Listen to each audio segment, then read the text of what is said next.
Iya.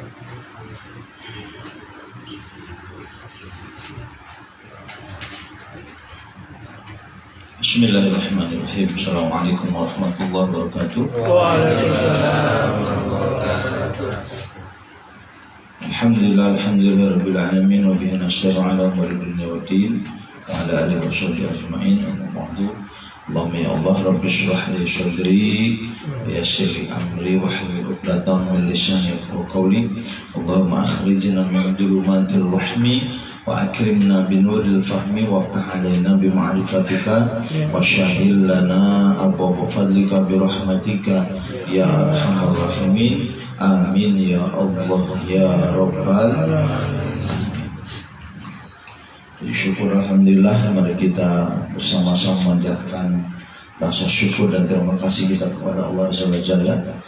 Malam hari ini kita semuanya masih diberikan waktu dan kesempatan oleh Allah untuk bisa hadir di Majelis Ta'lim Al-Ittihad di rumah kediaman Pak Ustadz Syahrul Haji. Alhamdulillah, mudah-mudahan kehadiran kita membawa keberkahan bagi tuan rumah dan mudah-mudahan kita semuanya beroleh berkah dari Allah Azza wa Jalla. Shalawat serta salam semoga terlimpah dan tercurah kepada junjungan kita, yakni Habibana wa Nabiyana Maulana Muhammad sallallahu alaihi wasallam, pada keluarga, sahabat dan kepada segenap umat yang setinggal akhir zaman. Sebelum kita lanjut, mari kita membacakan Al-Quran surah Al-Fatihah, wabil khusus untuk musannif yang mengarang kitab ini dan para guru-guru yang sudah menyampaikan ilmu kepada kita semuanya, dan kita semuanya mudah-mudahan para ilmu yang bermanfaat, apa-apa yang disampaikan oleh para pengarang kitab dan para guru-guru mudah-mudahan dapat menjadi modal bagi kita semuanya untuk memperbaiki kualitas ibadah kita. Wal hadiniyah wa ala kulli niyatin syarihah nas'aluka al-ijabah wa syukur.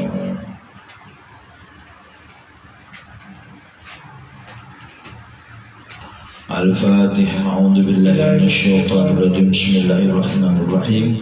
Alhamdulillahirabbil alamin arrahmanir rahim maliki yaumiddin. Iyyaka na'budu wa iyyaka nasta'in ihdinas siratal mustaqim siratal ladzina an'amta 'alaihim ghairil maghdubi 'alaihim waladdallin. Fatihah yang kedua kita khususkan untuk dari kita semua yang sudah wafat dan sudah merhum, ayahanda, ibunda, kakek, nenek atau siapapun guru-guru kita, mudah-mudahan mereka berada di alam barzakh mendapatkan ampunan dan maghfirah Allah Subhanahu wa taala. Wal hadiniyah wa ala kulli syari'ah nas'aluka al-ijabah al-Fatihah. A'udzu billahi minasyaitonir rajim. Bismillahirrahmanirrahim. Alhamdulillahirabbil alamin arrahmanir rahim maliki yaumiddin. Iyyaka na'budu wa iyyaka nasta'in ihdinas siratal mustaqim siratal ladzina an'amta 'alaihim ghairil maghdubi 'alaihim waladdallin. Nanti yang ketiga kita khususkan untuk diri kita, untuk keluarga kita, untuk istri kita. Kita sebagai suami Allah jadikan suami yang soleh, istri kita Allah jadikan istri yang solehah, anak-anak keturunan kita yang laki-laki Allah jadikan anak yang soleh, yang perempuan Allah jadikan anak perempuan yang solehah. Allahumma ja'alna wa awladana min ahli ilmi wal khair wa la taj'alna wa iyyahum min ahli syarri wal dhair. Allahumma ahyina ka hayatil ulama wa amitna ka mati syuhada wa syurna bi zumratil awliya wa akhrijna minal muslimin. Nas'aluka al-ijabah al-Fatihah. A'udzu billahi minasyaitonir rajim. Bismillahirrahmanirrahim. Alhamdulillahirabbil alamin arrahmanir rahim maliki yaumiddin. Iyyaka na'budu wa iyyaka nasta'in ihdinas siratal mustaqim siratal ladzina an'amta 'alaihim ghairil maghdubi 'alaihim waladdallin. Amin ya Allah ya Rabbal alamin. Baik, ngopi kita malam hari ini, ngobrol tentang fikih kita malam hari ini masih seputar sholat, yakni kita di kesempatan yang lalu kita bicara tentang syarat sahnya sholat berjamaah atau faslun fi syurutil mu'tabarati fil qudwah, suatu pasal yang menjelaskan tentang ketentuan si makmum yang mengikuti atau syarat-syaratnya makmum mengikuti imam. Nah itu ya, dimana musannif yang mana kita ini menyampaikan syurutul qudwah ahada asyara, syarat seorang makmum mengikuti imam itu kemarin ada 11 syarat, di mana yang 11 ini mesti dan harus kita jaga agar apa yang menjadi persyaratan dalam berjamaah makmum dan imam ini bisa terpenuhi. Di kesempatan yang lalu kita bicara tentang ketentuan seorang imam. Nah, ini sekarang kita bicara ketentuan seorang makmum yang akan bermakmum dengan seorang imam. Nah, pembahasan ini diawali kemarin sudah dibahas beberapa syarat. Yang pertama, alla ya'lama butlana sholati imamihi bihadatsin aw ghairi. Jadi syarat yang pertama ketika kita berjamaah atau bermakmum pada seorang imam, kita jangan mengetahui bahwa si imam tersebut dalam kondisi sudah batal. Kalau kita mengetahui si imamnya sudah batal, maka tidak sah kita berjamaah dengan imam tersebut. Kalau pemimpin atau imam kita sudah dianggap batal dalam sholat, baik karena hadas ataupun yang lain, maka kita tidak boleh atau tidak sah ketika kita berjamaah dengan imam yang seperti tadi. Ini kemarin sudah kita bahas ya. Kemudian yang kedua, syarat ketika kita seorang makmum ikut imam itu adalah alla ya'taqida wujuba qad'iha.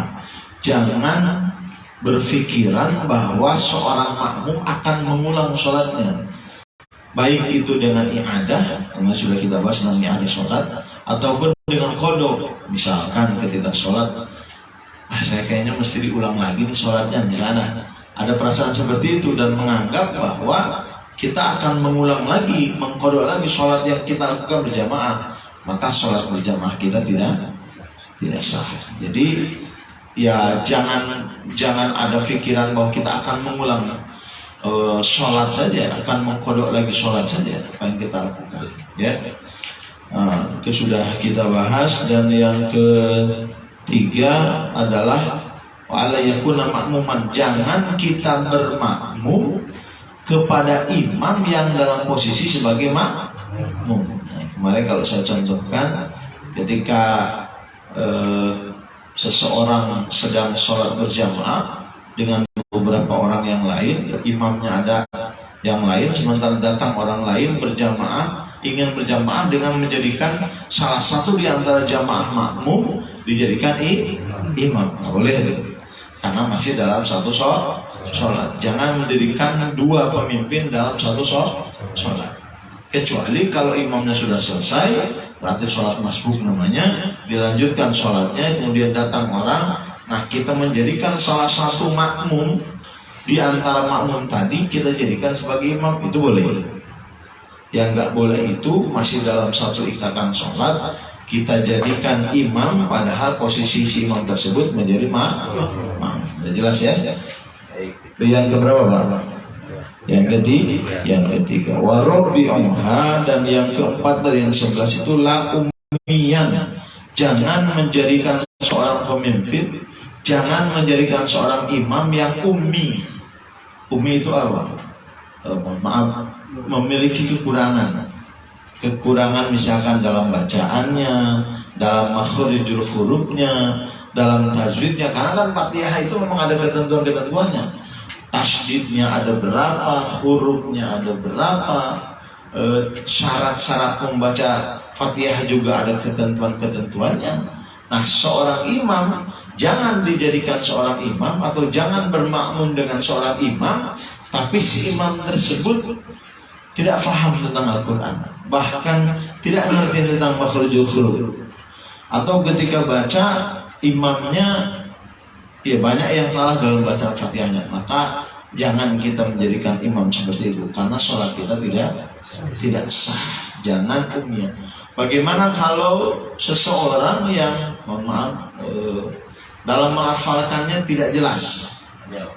Cadel misalkan ya, ada orang yang cadel, tapi cadelnya itu tidak merubah arti, hanya memang dia nggak bisa melafalkan, hanya cek. Hanya dia nggak bisa melafalkan kalimat atau huruf saja yang tidak jelas karena mungkin karena faktor cadel tadi atau cadel bahasa Indonesia apa? Cek. Oh, cek.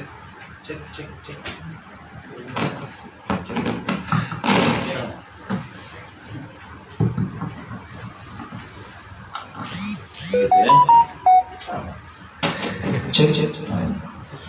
La umiyan ya. Jadi jangan menjadikan seorang imam yang jadi menjadi seorang imam tidak hanya penampilan saja, tapi perlu didukung dengan kemampuan membaca, kemampuan menyebutkan makhrijul huruf, kemampuan tentang tasydidnya, hurufnya dan seterusnya.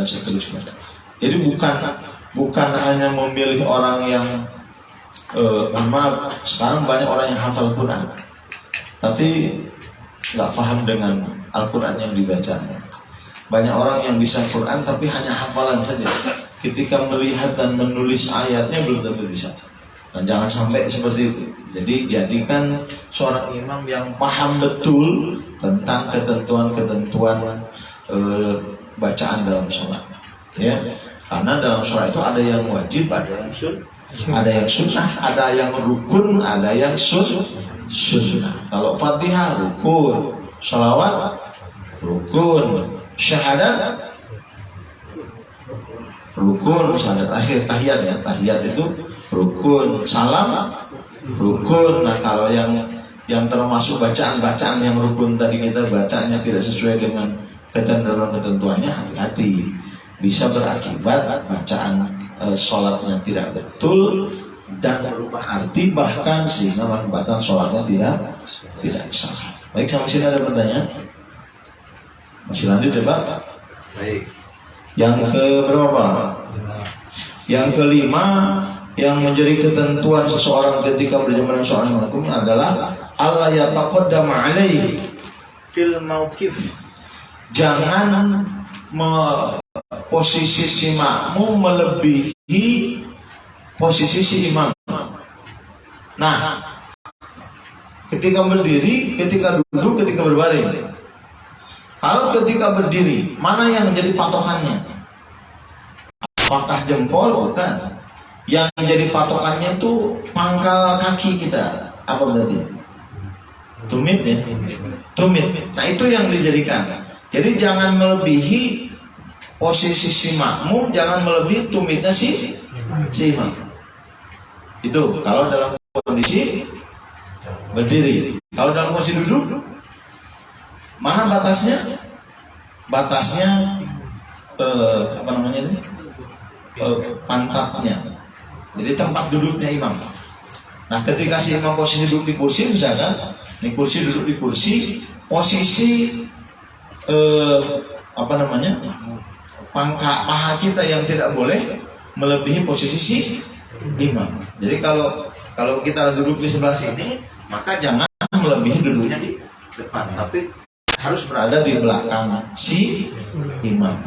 Gitu ya, itu dalam kondisi berbaring. Jadi tidak boleh melebihi posisi si makmum, melebihi posisi si imam. Kalau dalam satu ruangan mungkin terlihat.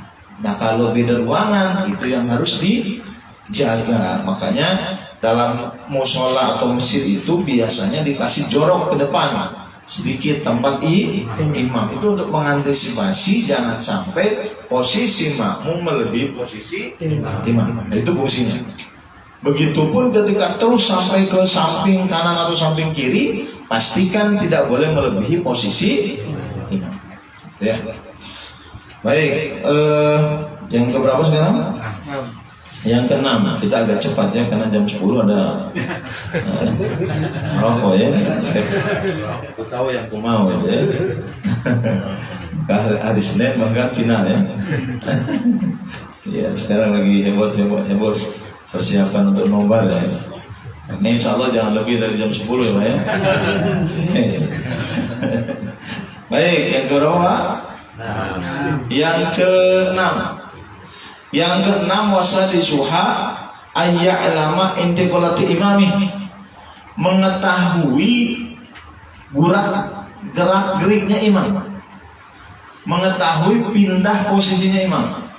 Kalau imam ruku, makmum ruku, imam sujud, makmum sujud. Nah, harus tahu posisi si makmum, si imam ketika melakukan gerakan-gerakan tadi. Muncul pertanyaannya, yang dimaksud tahu di sini harus melihat, sebaiknya melihat. Tidak mungkin bisa melihat si imam, lihat posisi baris belakang imam. Terus posisi belakangnya nggak kelihatan, terus posisi belakang sampai posisi belakang yang paling belakang dengan kita. Kita nggak ngelihat, misalkan di ruangan ini penuh, kalau di masjid-masjid besar kan gitu ya, di Istiqlal itu lantai pertama sudah penuh, langsung masuk ke lantai kedua. Gimana? Nah, biasanya dikasih monitor. Enggak juga ada monitor, biasanya ada suara. Itu pun bisa. Jadi intinya si makmum itu harus tahu ketika pindah gerakannya si makmum. Jangan sampai imam ruku, makmum sudah i'tidal. Nah, itu nggak match berarti. Nanti terkena hal yang membatalkan sholat, mendahului atau membelakangkan dua gerakan dalam sholat. Ngeduluin dua gerakan yang bersifat perbuatan dalam sholat batal. Begitupun membelakangi imam dua kali gerakan, itu pun batal. Terus harus gimana? Mengiringin saja.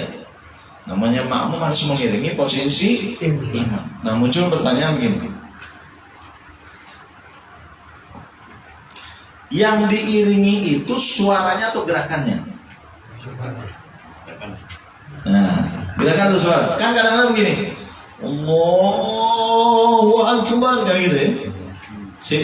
Si imam atau kalau nggak Bilal ya, Allahu Akbar, posisi Allahu Akbar, tapi gerakannya belum selesai. Ada begitu nggak? Ada. Atau gerakannya sudah pindah, tapi mulutnya, lisannya baru berucap Sami Allah, padahal sudah posisi tegak. Nah, itu yang menjaga agar jangan sampai mendahului imam itu seperti itu justru. Jadi Allah Sami Allahu liman hamidah posisi sudah tegak. Makmum baru Sami Allahu liman, itu insya Allah terjaga dari mendahului si imam. Karena kalau mendahului lebih dari dua kali gerakan, batal sholatnya. Nah, gimana kalau gini? Kadang-kadang begini, kita lagi sujud atau lagi ruku, si imam nggak biasa, agak lama. Kalau supir yang biasa kita jalanin panas AC. Nah, ini kebetulan yang agak lama gitu ya. Ketika ruku, kalau kita subhanallah azim wa bihamdi, subhanallah azim wa bihamdi, subhanallah azim, selesai kan? Ini mungkin si imam bacanya pelan, subhanallah, tapi nggak kedengaran oleh kita. Nah, sehingga imam posisi masih kondisi ruku, si makmum sudah bangun. Kalau orang Tasik bilang sudah celeng, bangun. Imam masih posisi ruku. Nah, itu gimana? Apakah kita tunggu aja, nanti juga bakal udah pasti berdiri kan? Udah pasti tidak. Nah, kalau kondisi seperti itu, balik lagi ngikutin si. Atau yang sering sujud gitu ya. Kalau ruku masih kelihatan, sujud kadang-kadang belum kan itu kayak gitu. Nah, jangan pakai belum. Kalau pakai belum jadi batal sholatnya kan. Udah gitu, Allahu Akbar, imamnya ternyata belum. Inisiatif kita aja nih Allahu Akbar. Nah, cepat balik lagi. Gitu ya. Jangan terlampau lama, karena kalau terlampau lama kita mendahului, hati-hati bisa batal sholat kita. Ada pertanyaan? Masih lanjut? Oke, lanjut. Ikan sepat, ikan gabus, Pak. Nggak usah ikan lele ya. Yang keberapa? Yang ketujuh, wasabi'uha ayat kami fi masjidin. ketika kita sholat berjamaah, syarat yang ketujuh itu harus dalam satu tempat masjid. Yang dimaksud, nggak boleh kita sholat di sini, di masjid ini, tapi makmumnya di rumah, walaupun kelihatan ada gitu. Padahal masih kosong. Saya mah di rumah aja misalnya kan. Padahal di masjid masih. Nah itu nggak boleh. Harus dalam satu tempat. Nah, ini yang nomor 7 itu kaitan sama nomor 8. Batasnya mana? Kan itu pertanyaannya. Ketika kita dalam satu ruangan, kalau dalam satu ruangan nggak masalah. Walaupun masjid itu sangat besar, dalam satu ruangan oke, nggak masalah. Posisi Istiqlal itu kan besar banget, gitu ya. Dari ujung ke ujung itu lumayan jalan-jalan, itu nggak ada masalah. Nah, bagaimana kalau dilakukan di tempat yang misalkan di luar bangunan? Mana batas jarak antara si imam dengan si makmum? Batas maksimal, sekali batas maksimal. Kalau batas minimal, tadi batas minimalnya apa tadi? Ya, tumit itu ya, minimalnya berarti itu. Batas maksimalnya ketika si makmum dan si imam dalam berjamaah, yaitu tidak melebihi 300 dirham. 300 dirham itu apa? Pisalah sami'ati dirhamin takriban. Yang paling dekatnya itu kurang lebih 300 dirham. 300 dirham itu berapa? Kurang lebih 144 meter. Jauh lah ya. 144 meter jauh kan?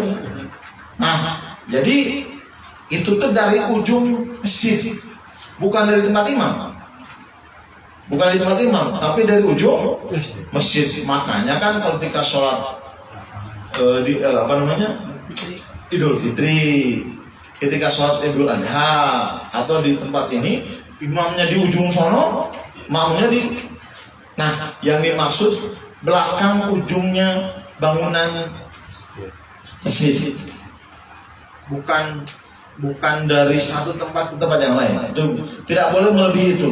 Makanya gini, ketika sholat berjamaah, kalau laki-laki otomatis di belakang si imam ya. Bagaimana dengan perempuan?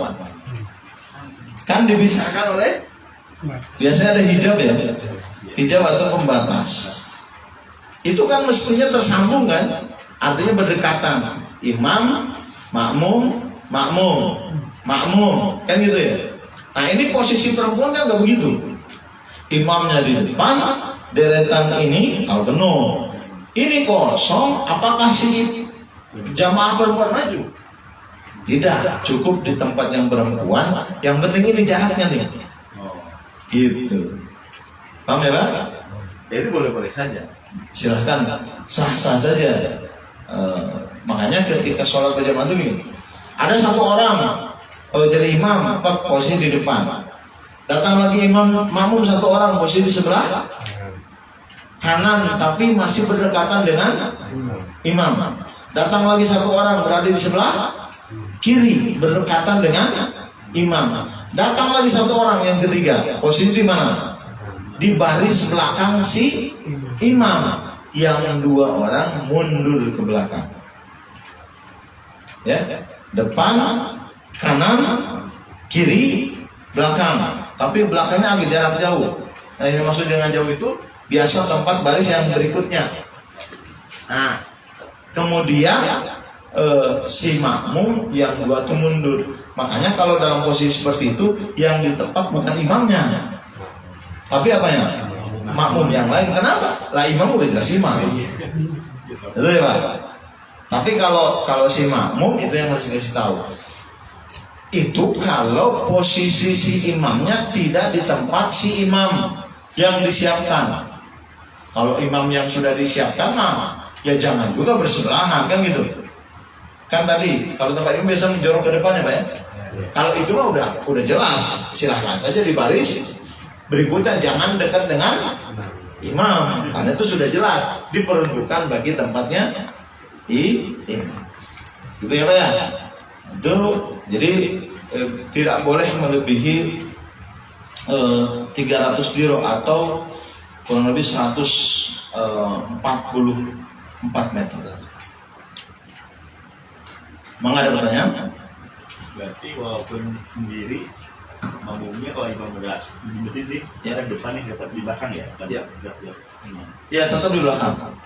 Jangan dempet dengan imam. Tetap posisi di belakang si imam. Karena posisi imamnya sudah memang ditempatkan yang khusus tempat imam. Kecuali kalau si imamnya berada bukan tempatnya si imam, di belakang. Berarti silahkan yang tadi posisi. Tapi kalau memang sudah dipastikan akan banyak orang yang berjamaah, walaupun posisi di belakang, nggak usah disampingkan kan? Gitu Pak ya? Bayang nggak Pak? Ketika di rest area misalkan kita sholat, kan pasti buru datang lagi. Itu udah pasti banyak kan? Nah kalau udah pasti banyak mah nggak usah dempet posisi tadi, udah saja posisi di belakang baris yang belakangnya, sehingga penuhi kanan sudah penuh, tambah lagi baru sebelah kiri, bukan kiri kanan bukan seperti itu, tapi penuhi sebelah kanan, sebelah kiri, di tengah, baru selebihnya ke sebelah kanan terus penuh sebelah kanan, sebelah kiri. Itu kalau sholat fardu biasa atau sholat sunnah biasa. Kalau sholat jenazah beda. Kalau sholat jenazah disunahkan diperbanyak safnya, barisannya diperbanyak. Jadi walaupun ada 20 orang, nggak usah 10 kiri kanan habis, mendingan 5. Itu kalau dalam sholat. Kalau misalnya jamaah biasa, walaupun biasanya kita berdua aja udah terpaksa, yang makmum yang pertama biasanya nggak perlu nunggu 3 biasanya. Betul. Sebenarnya nggak masalah juga.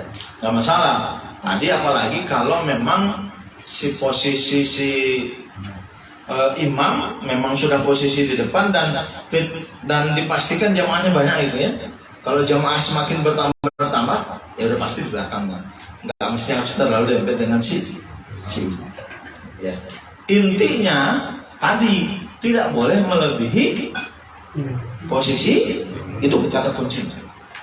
Tidak boleh melebihi posisi. Nah yang harus diantisipasi ketika sholat berjamaah di tempat yang penuh, di gedung atau di mana, atau di masjid mana gitu ya, yang sampai membludak sampai keluar, hati-hati posisi jamaah. Jangan sampai melebihi posisi imam, itu kata kunci. Penuh banget. Posisinya di mana? Sejajar. Kalau sejajar dengan imam hanya makruh ya kalau sejajar. Tapi kalau melebihi itu mengakibatkan tidak sah berjamaahnya. Mundur. Ada pertanyaan lagi, Bang? Itu untuk yang jamaah, kalau sekarang biasanya penuhnya ke kanan dulu, yang kiri. Ada juga yang tengah, terus kanan, kiri. Betul. Kanan lagi, kiri lagi, kita emang ada masa masing-masing. Jadi prinsipnya gini, imam satu, posisi datang satu lagi sebelah kanan, datang lagi sebelah kiri, datang lagi kanan, belakang. Ini kan kosong. Iya, maksudnya udah 3 nih. Kalau udah 3 atau tadi, kalau memang jamaah tidak pasti banyak, kalau jamaah pasti banyak, udah aja patokan belakang imam. Tinggal berderet ke kanan, nggak usah kiri kanan lagi. Ya, maksudnya saya ada juga beberapa pendapat, ada yang kanan langsung kanan. Nggak kanan semua, jadi dia kanan kiri gitu. Oh gitu. Banyak brosur yang di masjid-masjid seperti itu yang saya baca. Itu kalau sholatnya tidak lebih tidak sekaligus datang sekaligus, tapi satu. Yang afdol itu kanan dulu, bukan kiri kanan enggak, tapi sebelah kanan dulu itu sunnahnya. Karena banyak benernya di setiap masjid tuh saya lihat begitu, gini tengah gini, terus ini lagi gini, yang lihat kalau dilihat di masjid gitu saya lihat banyak gitu. Makanya saya bingung gitu, apakah ada mazhab lain gitu, makanya saya bilang. Setahu saya yang afdol tuh penuhi kanan dulu, kanan baru sebelah kiri kanan, Kalau hanya 3 sih bisa seperti itu, tapi kalau banyak mungkin untuk keseimbangan itu ya, Iya. agar seimbang. Tapi itu tidak mutlak. Sekali lagi, jangan kan itu hanya posisi kesunahan saja. Artinya bukan syarat mutlak. Kalau nggak begitu berjamaah jadi tidak sah, bukan. Nah, bukan itu, karena tidak termasuk dalam syarat sah berjamaah itu. Tidak termasuk syarat sah berjamaah, hanya keabdoliyahnya, keabdolan, keutamaannya saja. Tapi bukan berarti kalau seperti tadi jadi tidak sah, tidak. Karena tidak termasuk yang 11. Kalau termasuk yang 11 mau nggak mau, yang masuk dalam ke yang poin yang 11 tadi tidak boleh melebihi prinsipnya gitu. Tidak boleh melebihi posisi si imam, tapi berada di belakang si imam. Seperti itu ya. Baik, yang berikutnya, yang keberapa? Yang ke-8. Kita beresan sampai 11. Udah selesai langsung kita tutup ya. Siapa nobarnya? Soalnya Maroko ini ya. Yang keberapa? Yang ke-8. Wa thaminuha, dan yang ke-8 ayanwil qudwah. Harus awil jamaah, harus bermaksud menjadi makmum. Makanya gini, menyebutkan makmuman dalam sholat hukumnya wajib, tapi menyebutkan kata imaman dalam sholat itu sunnah, kecuali kemarin sudah dibahas di 4 posisi. Salah satunya dalam sholat Jumat. Karena 4 posisi kemarinnya, sholat Jumat, sholat niadah itu termasuk yang wajib menyebutkan kata imaman. Kalau yang lain posisi imam sunnah saja. Hanya bedanya kalau si imam tidak mengucapkan kata imaman, berjamaahnya tetap sah, tapi si imam tidak mendapatkan pahala sholat berjamaah, sama dengan sholat sendiri. Itu sayang banget kalau kayak gitu mah, mendingan dibaca. Nah, kalau menyebutkan kata makmuman itu termasuk syarat sholat berjamaah. Makanya usolli fardhu duhri 4 rakaatin mustaqbil kiblati adaan makmuman. Gitu.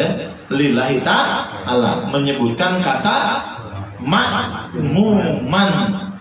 Nah, itu termasuk syarat sah dalam sholat berjamaah, atau satu syarat si makmum mengikuti si imam. Kalau kita menjadikan si imam dalam sholat, posisi kita sebagai makmum, sebutkan bahwa diri kita sebagai makmum, makanya ucapkan kata makmuman lillahi ta'ala, atau dalam kaitan berjamaah.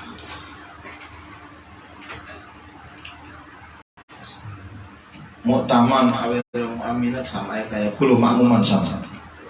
Yang ke berapa?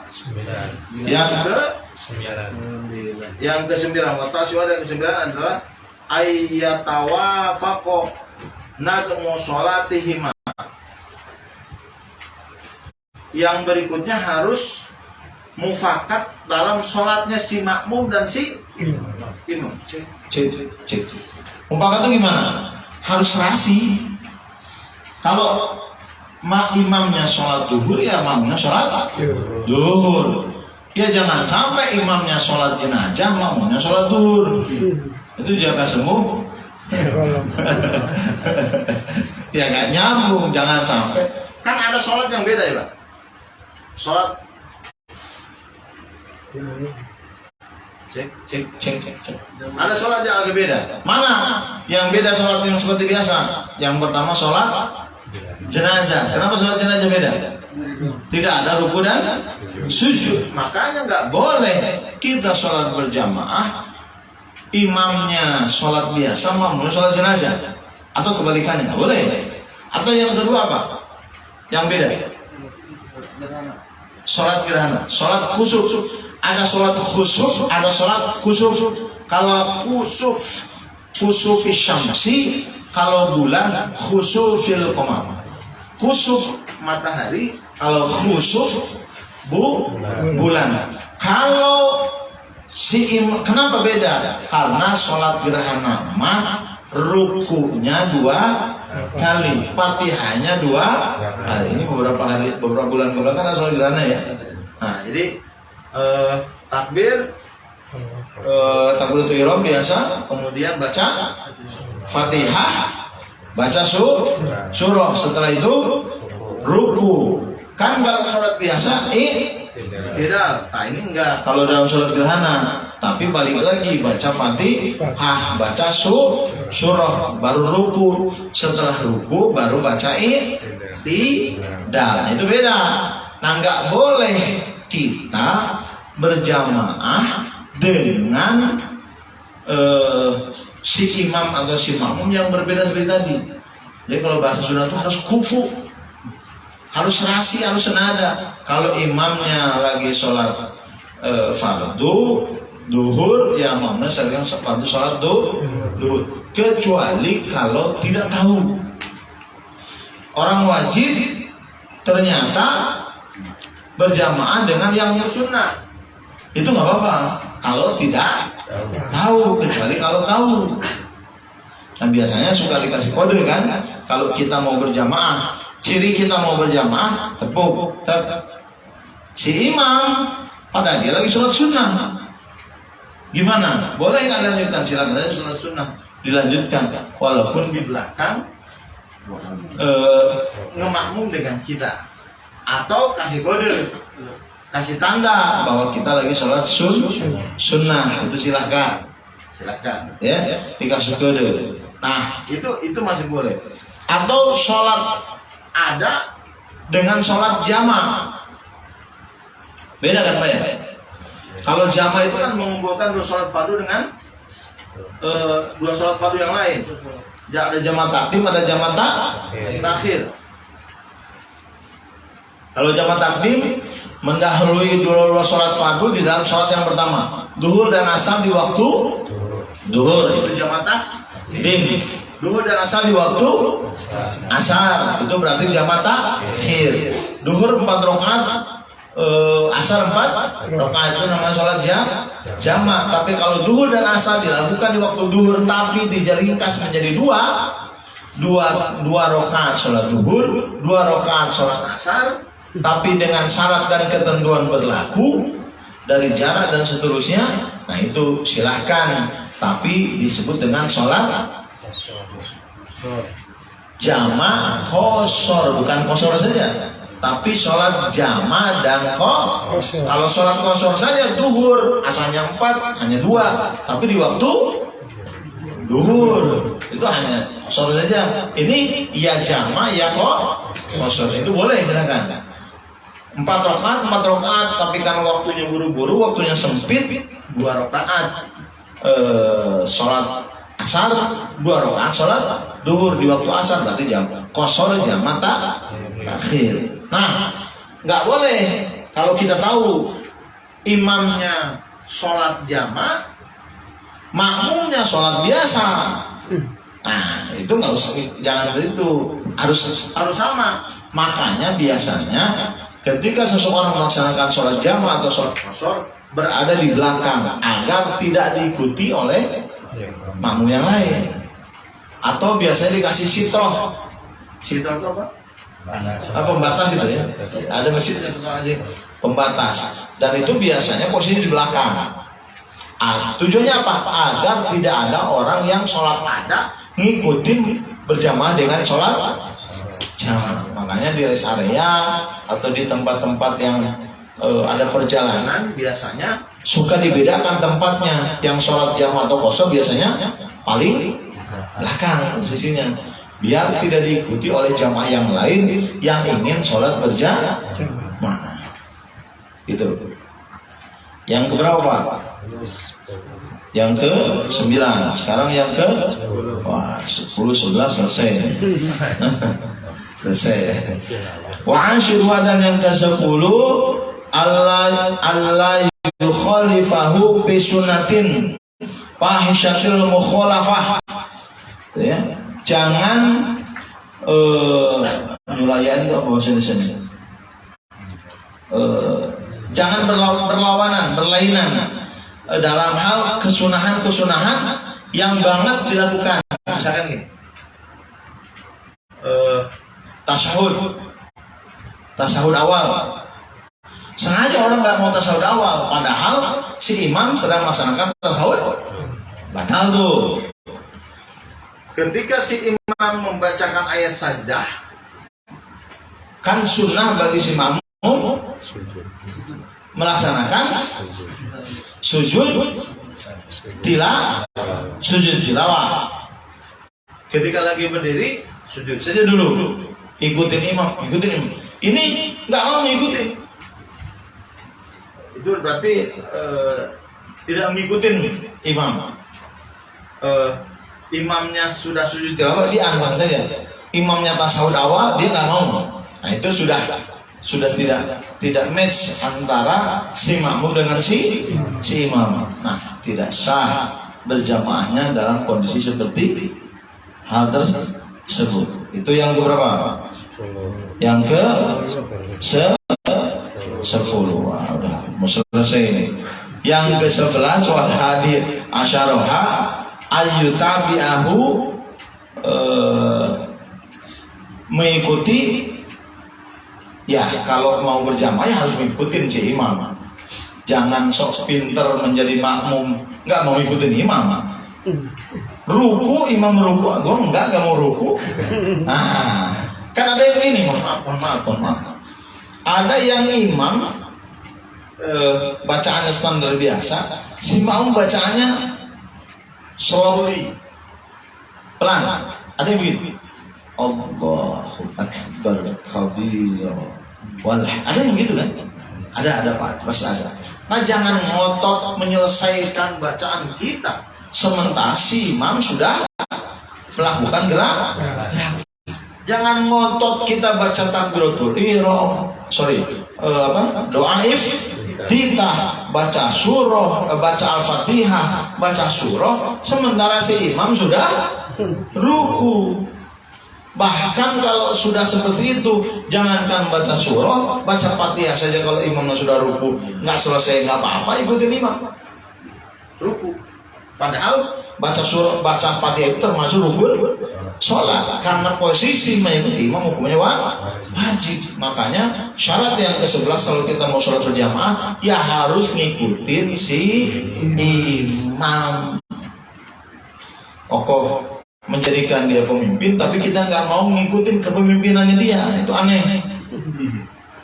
Dia dijadikan sebagai imam kita, tapi kita nggak mau ngikutin si imam. Itu makanya ketika posisi si imam sudah selesai baca surahnya, kemudian ruku, si makmum posisi masih baca fatihah, belum baca surah. Udah cepet ikutin saja si imam. Jangan sampai imam sudah i'tidal kita masih baca fatihah, batal salatnya.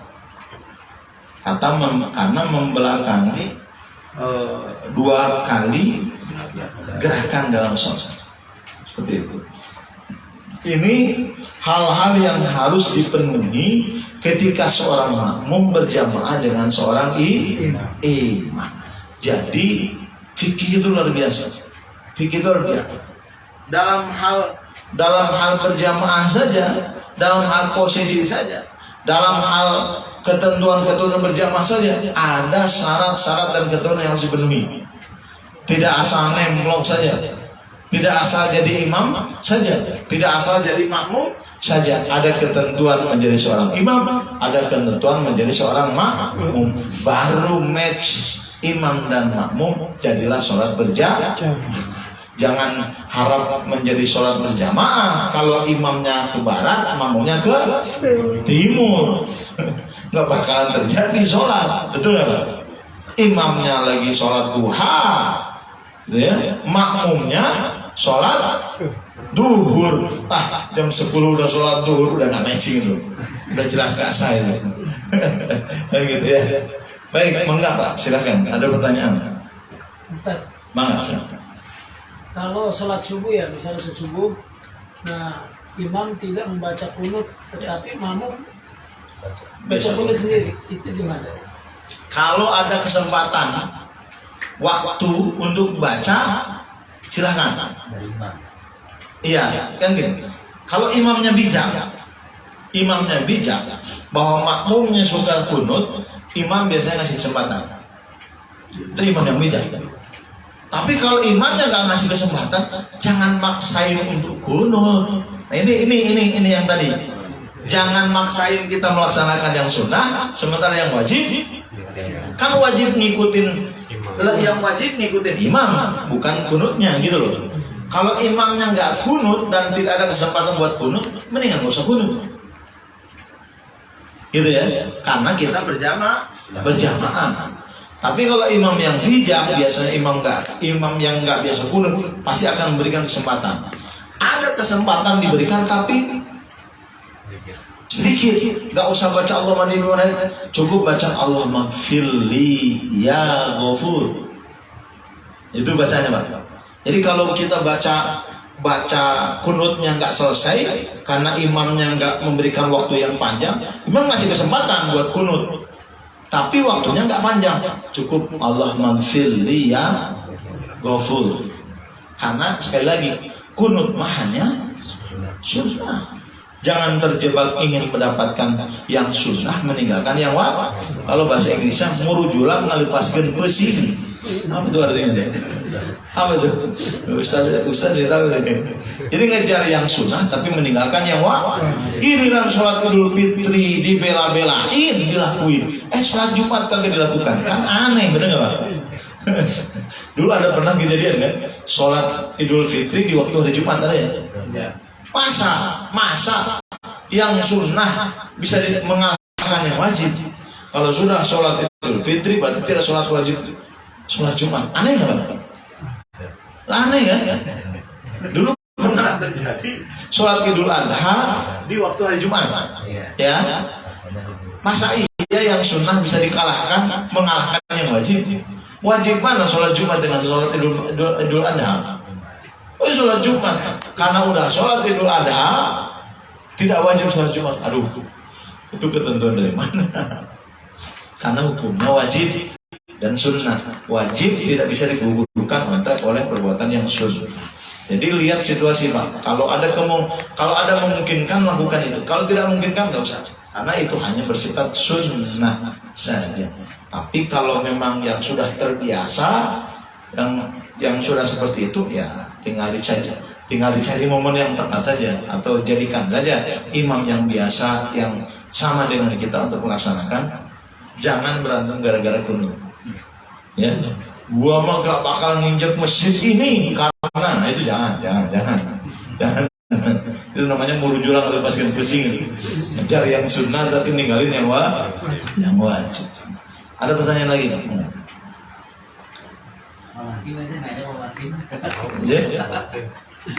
Biasanya keseringan bahkan itu tayat akhir ya. Tayat akhir gimana? Keseringan lama yang sujudnya ada yang beberapa imam yang sujudnya ini pas akhir itu agak lama. Memang disunahkan di sujud terakhir itu durasi waktunya agak lama. Sunahkan. Tapi kalau yang nggak biasa mah ya. Dan jangan si imam melakukan hal tersebut kalau memang tidak biasa dilakukan.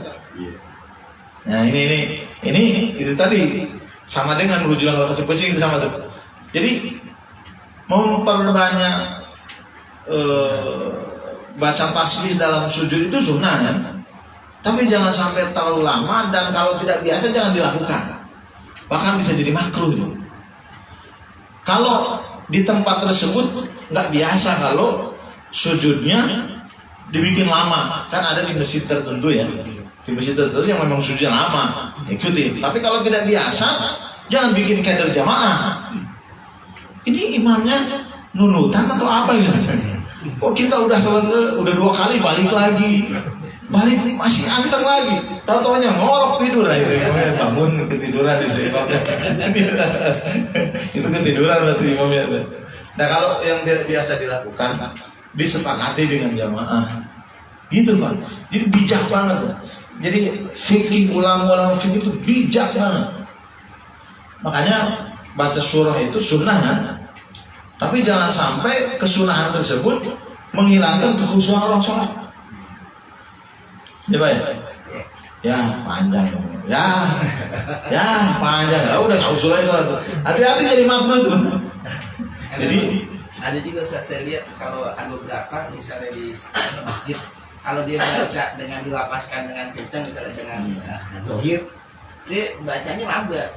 Ketika pas dia itu saya dengan kalau saya baca dengan alhamdulillah pertama, dia agak cepat gitu pas itunya, makanya kadang kalau dilapaskan dia dengan lama terus tapi pas kan ada yang terakhir biasanya Al-Fatihah itu yang terakhir tapi beda itu kan lebih lama yang dilapaskan. Berarti itu nggak konsisten itu.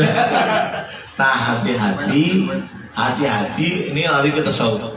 Nah hati-hati ada perbedaan dalam hal melakukan ibadah. Sekali lagi, kalau ada perbedaan dalam melakukan ibadah karena ada sebab tertentu, hati-hati mencuri keikhlasan. Gitu Pak, hati-hati mencuri keikhlasan. Misalnya gini, giliran kita jadi imam, baca surahnya sengaja panjang, biar orang tahu kita hafal Quran. Tapi giliran kita sholat sendiri, ya sama aja kan yang lain standar. Berarti ada perbedaan kan? Ada perbedaan nggak? Iya. Nah itu hati-hati mencopot keikhlasan gitu. Yang benar mau sendiri kek mau berjamaah kek sama saja standar. Makanya kalau ada guru-guru saya, guru-guru saya kan, masya Allah tawadhunya luar biasa. Bahkan ketika dia sholat berjamaah itu, dia tidak akan menampakkan diri ingin dibilang wah sehingga bacaannya yang panjang gitu, yang panjang bagus sih sebenarnya nggak masalah, bagus itu enak nih pasti. Tapi kalau terlampau panjang kan malah jadi badan. Saya punya kiai, dia kalau sholat wajib kalau beliau jadi imam di masjid biasa saja. Tapi ketika sholat tahajudnya, masya Allah, 2 rakaat itu butuh waktu luar biasa gitu. Nah itu yang hebat tuh, jangan dibalik. Ketika lagi bareng-bareng panjang, ketika lagi sendiri, ya sama aja cepat kilat. Nah itu jangan. Mas kali itu baca Ar-Rahman. Oh keren. Lama. Iya. Keren itu. Keren plus gambar. Ini bagus. Tidak ada yang salah. Tapi sering lupa di jalannya. Nggak lupa. Iya. Masalah ayatnya agak sama semua. Salah. Fabi ayyi ala'i rabbikuma tukadziban. Fabi ayyi ala'i rabbikum. Yang mana tuh? Hati-hati kalau saya itu hati-hati. Bagus bacaan panjang dalam sholat itu bagus. Tapi hati-hati tadi. Kalau ada perbedaan dalam ibadah, hati-hati keikhlasan kita yang akan tercuri. Artinya tercoreng keikhlasan kita. Kalau nggak ada orang, kita ngasih cukup 1.000 perak. Tapi kalau ada orang ngasih 100, bagus nggak Pak? Bagus ngasih daripada kagak ngasih. Gitu. Iya, daripada kagak sholat ini bagus. Kayaknya tidak ada yang salah. Tapi coba kalau konsisten, ada nggak ada orang, dilihat nggak dilihat orang, tetap saja sholatnya sama. Itu yang hebat. Itu yang istiqomah. Subhanallah ya. Ternyata dalam hal sholat saja, masya Allah banyak sekali pelajaran yang bisa kita petik ke sana. Ya. Baik, masih ada pertanyaan? Mana saya? Ini di luar sholat ini. Enggak apa-apa. Misalnya ada orang baca dosa aja banyak membunuh orang, terus dia kena hukuman mati misalnya. Apakah dia tobatan masih terima apa enggak ya? Hukuman mati. Hukuman dunianya selesai. Hukuman dunianya selesai. Kalau dia tobat dia tobatnya kan masih diterima nggak tuh sebelum dia mati gitu? Sebelum mati. Batas tobat itu yugorgir. Ketika lok bangkong kalau sudah iya tenggorokan. Yugorgir itu yugorgir. Fir'aun itu ketika ditenggelamkan oleh Allah ketika saat Nabi Musa mengetukkan itunya kan hampir mau cepat ingin mengatakan tobat, tapi kata Allah udah di sini jangan lah. Artinya batas tobat itu selama nyawanya belum lepas dari tenggorokan itu masih terbuka tobat. Tapi kalau sudah yugorgir, sudah istilahkan sudah ada, udah nggak ada kesempatan lagi, lagi untuk bertobat. Makanya ya bertobatlah sama Allah dalam situasi persiapan, karena kan kita tidak tahu dalam kondisi apa kita akan dicabut nyawa sama Allah. Jangan pede kita punya amal yang banyak, pada kenyataannya nanti seperti buih. Alhamdulillah.